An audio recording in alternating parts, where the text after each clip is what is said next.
جو شخص مسلمانوں کو بم سے اڑانے آیا تھا وہ کیسے اسلام کا دائی بنا؟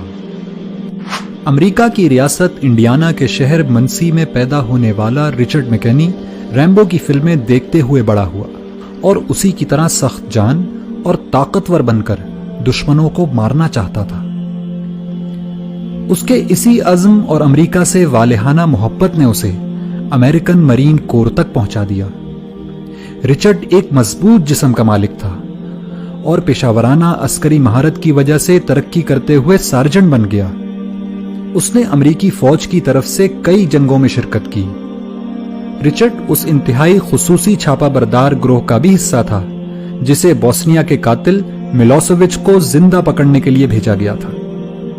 تمام بڑی بڑی جنگوں میں شرکت کرنے کی وجہ سے اس میں سخت دلی اور بالخصوص مسلمانوں سے شدید نفرت پیدا ہو چکی تھی۔ یہ نفرت اتنی بڑی کہ ایک دفعہ جوتے کی دکان میں اس نے 2 برقع پوش خواتین کو دیکھا تو ان کی گردنیں توڑنے کا ارادہ کر لیا تھا۔ اسی شدید نفرت کے سبب اس نے منسی میں مسلمانوں کی مسجد میں جمعے کے دن دھماکہ کرنے کا منصوبہ بنایا۔ اس کا منصوبہ تھا کہ وہ سینکڑوں مسلمانوں کو بم سے اڑا کر اپنی گاڑی میں بیٹھے ان کے چیتھڑے اڑتے دیکھے گا، لیکن قدرت کو کچھ اور ہی منظور تھا۔ مسجد کو بم سے اڑانے سے پہلے اس نے آخری دفعہ اسلام اور مسلمانوں کو جاننے کا فیصلہ کیا۔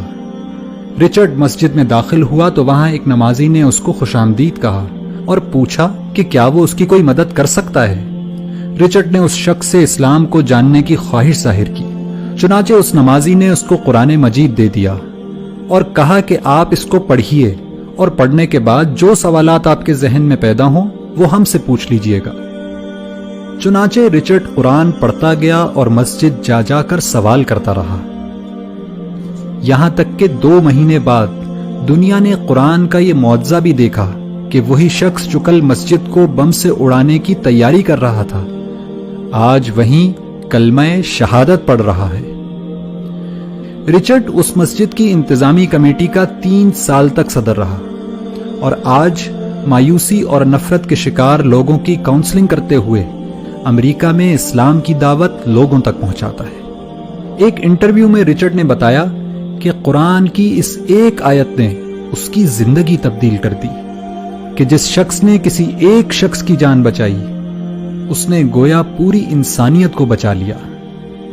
اگر قرآن کی فقط ایک آیت مسلمانوں کے کٹر دشمن کی زندگی تبدیل کر سکتی ہے تو پورا قرآن کیا کچھ انقلاب برپا کر سکتا ہے۔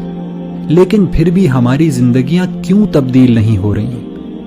اس کی وجہ صرف ایک ہے کہ رچرڈ نے قرآن کو پڑھا اور سمجھا، لیکن ہم قرآن کو صرف پڑھتے ہیں، سمجھتے نہیں، ورنہ یہ ممکن ہی نہیں کہ رچرڈ کی طرح ہماری زندگیاں بھی تبدیل نہ ہوں۔